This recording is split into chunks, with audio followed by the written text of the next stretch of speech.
What's going on, everybody? So this is it right here, weekly word. I think it's February 26th. I missed a few weeks here. The streak has been snapped with my newsletter. Every Sunday at 7:30 a.m., I pump out a newsletter, 5 or 6 topics. Usually it's 5. We get a quote in there.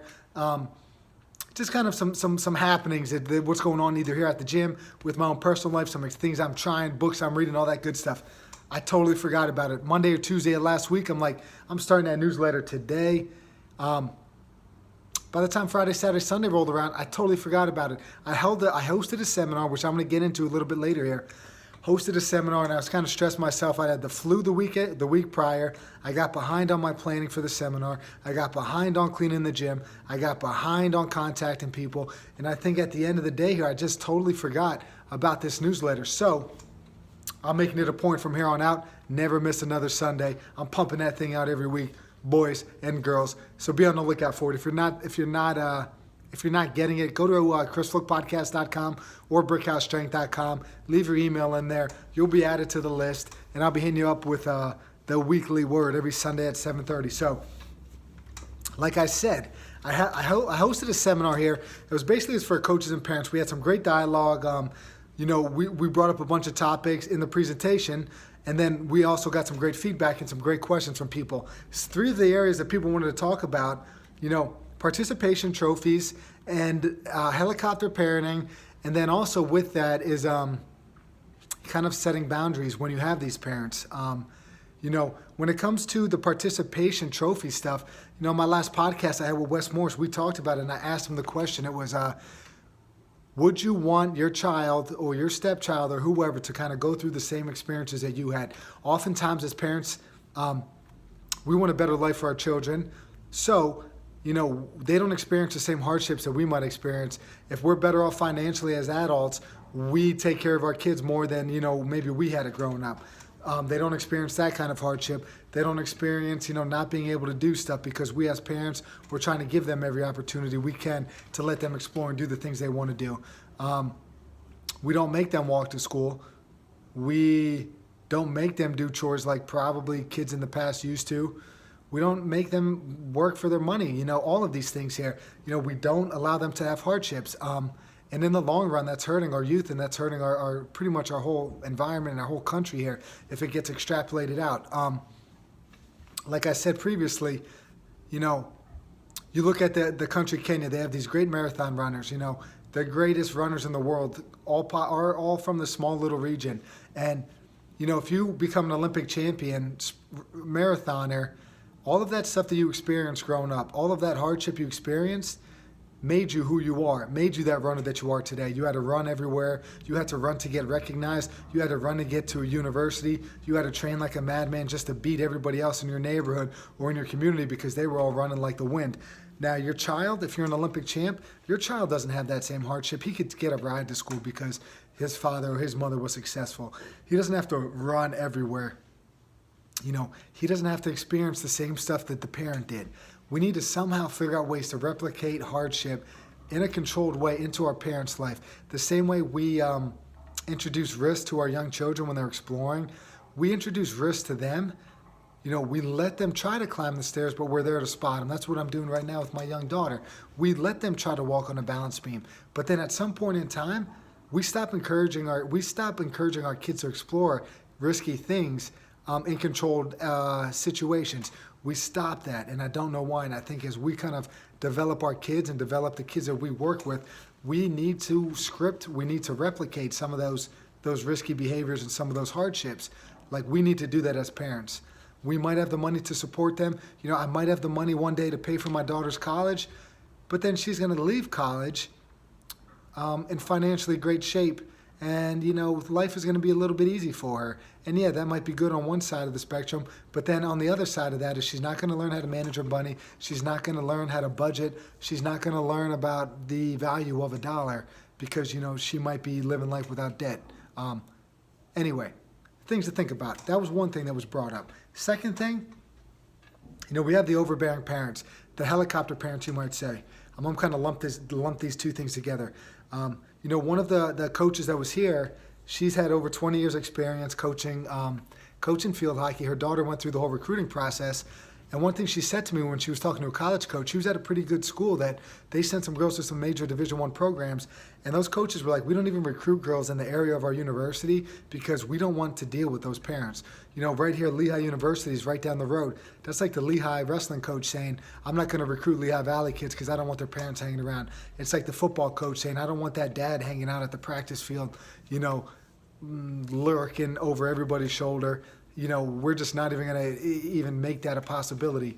So that's one thing. And then, one way to avoid that stuff is, one guy brought up the fact that they're having a baseball practice and there's parents there watching. And, baseball is a weird sport because a lot of males kind of play that growing up, and you could watch it on TV. You can watch 162, 180 games with the playoffs every year on TV, and you listen to the announcers, and you have your playing experience, and you think that you might know the game because of all of these things. So you think you might be able to coach. When at the end of the day, you're still just a father who works full-time, say, and you're not putting in the work as the coach is, studying, spending time with the players, trying to better yourself. Just because you watch the sport, just because you played the sport, doesn't really give you the rights to kind of hang out, give your opinion when maybe it's not really needed. And I always felt that if you're a parent and you have an issue with what's going on, go to the athletic director, apply for a job, and see if you could do the same job, do the same thing better. I watched football before. I was coaching junior varsity football, calling the offensive plays for junior varsity football. You watch these games, there's 100 and some people in the stands, nothing crazy. There's some serious pressure there. You have to call plays within 25 seconds. It's 1st and 10. Now it's 2nd and 12. Now you got to figure out, we just got 4 yards. Now we need to play for 3rd and 8. It's like, what the heck? There's not too many plays on your play sheet that are going to get you that 3rd and 8 call. And you got to all do this pretty quick, and you got to relay to your team. And you got to relay to your quarterback who's going to relay to the team. Then they're going to get on the ball. Then they're going to call, and they're going to hopefully execute the play. All of this stuff happens. Oh, crap, we didn't get the first down. It's 4th and 1 at the 50-yard line. Are we going to punt, or are we going to try to get this ball? We're going to try to punch a quarterback sneak, and we're going to try to hand it off. We're going to try to do something to get that yard, or we're going to kick it away.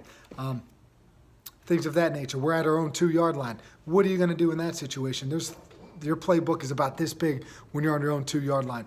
When you're sitting in the stands and you got all the time in the world, it's easy for you to criticize. But take a chance one time. Get on that field. See if you could call a game. See if you could coach some baseball. See if you could coach field hockey. Instead of criticizing the coach, try to be proactive with it. So how do you avoid this? That was my rant. Sorry about that. How do you avoid this? You have clear boundaries as a coach. You tell the parents, hey, we're shutting the gates. You're not allowed in here anymore. You tell the parents, hey, if you want to talk to me, let's have a meeting. You schedule a meeting. I'll talk to anybody. Just schedule that meeting. We're not going to do it in front of the team. We're not going to do it after practice. We're going to take some time out of your schedule and out of my schedule. You could call me. We can meet in person, whatever it may be. You got to have boundaries. You got to create these boundaries, and you got to follow the rules. No exceptions. You can't let your buddy come around.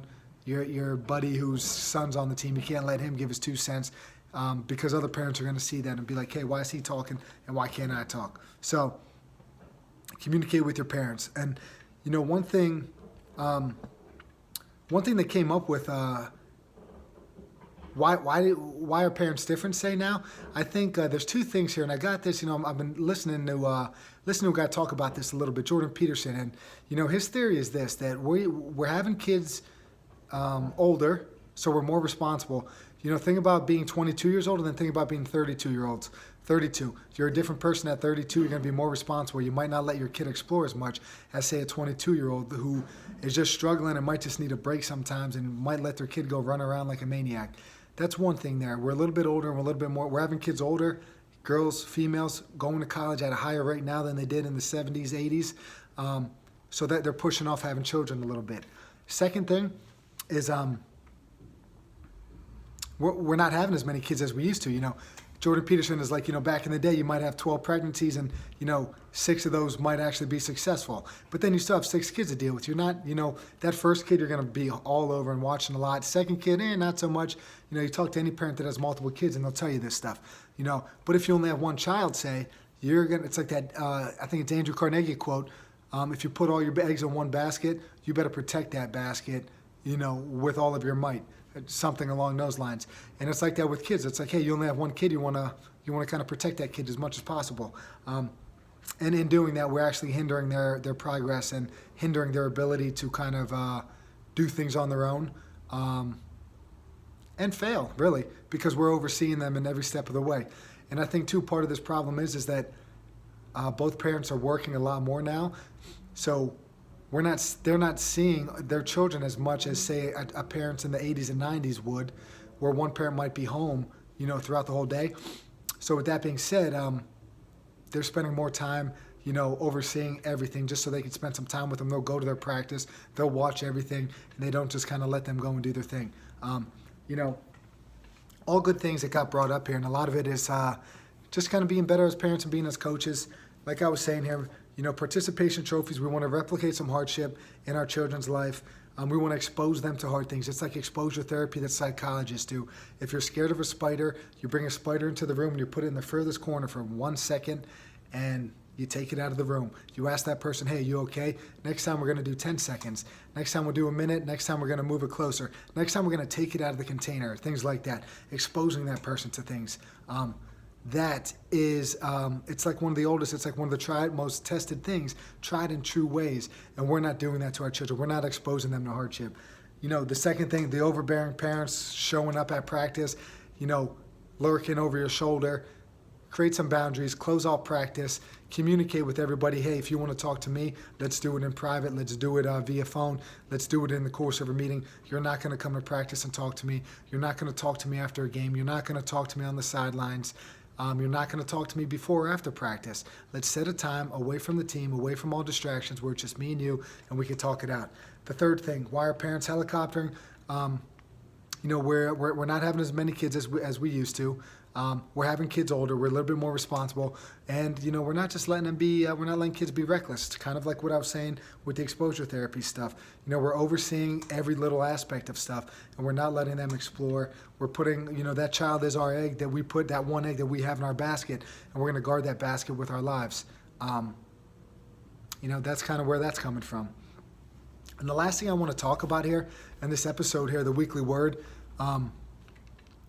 Ownership, motivation, intrinsic motivation, extrinsic motivation. You could tell somebody, hey, I'll give you, I do it all the time. And the one girl tonight, she's like 11-year-old, 12-year-old was like, why do you always use money as an example? And I'm like, because kids want money. But it's like, hey, do you think you could do this? Oh, I don't know. What about if I gave you $10,000? You're going to do it. Oh, yeah, sure, I'll do it. Another kid, these two siblings last night, the older brother wants his younger brother to do something so bad. He's like, I'll give you $20 if you get to 100 pounds or whatever it may be. And the kid's like, all right. And I'm like, hey, man. What happens when he does that? He's going to want 25 the next time. He's going to want 30 the next time. That motivation's got to come from within. We got to own it. We can't. I got a team that comes. I got a team that I work with, or a team that I've used to coach in the past. And there's always those kids that kind of don't work as hard as the others. Even if they're the upperclassmen, they're the supposed leaders on the team. They're not working. It frustrates the other kids. I have to tell them, like, hey, there's going to be the rest of your life. There's going to be people like that. They need to own it. We need to get them to own it in the sense that they need to want to do it on their own. You could yell at them, you could tell them this, you could tell them that, but at the end of the day, if they don't want to do it, if they don't have the drive and the desire to do it, they're not going to do it. People need to be motivated intrinsically, and as a coach, we talked about it in the seminar too. As a coach, we need to figure out ways to do it. We need to nudge them in a direction. We need to nudge them, say, we need to use that exposure therapy. Hey, I got a rope here. Do you want to climb it? No? Okay, that's fine. Next time they come in, hey, you want to just maybe jump up and see if you can hold yourself there for 5 seconds? Cool. 2-3 weeks later, they're trying. They're halfway up. Then they're 3/4 of the way up. Eventually, they're going to get up there 4 or 5 weeks. There's one girl, she tried. She would come in 2-3 times a week. The first time, she literally didn't even touch the rope. She saw a bunch of boys doing it. She was the only girl here that night, and she was just like, not trying it. But then she got motivated, and she did it, and now she does it, and all the other girls that are older than her are looking at her like, oh, man, she could get up that rope. I'm going to try. It's amazing how contagious that stuff could be. We need to be on it. We need to be good as coaches. We need to be good as parents. Let's continue to expose our kids. Let's continue to challenge our kids. Let's continue to stimulate our kids. And let's try to raise the bar each time here. Little by little, nudge by nudge. Let's try to make everybody a little bit better that we work with as coaches. And let's try to make our children better as parents, man. Hope you guys enjoyed this one. Weekly Word, February 26th. It's over, baby. Peace, everybody.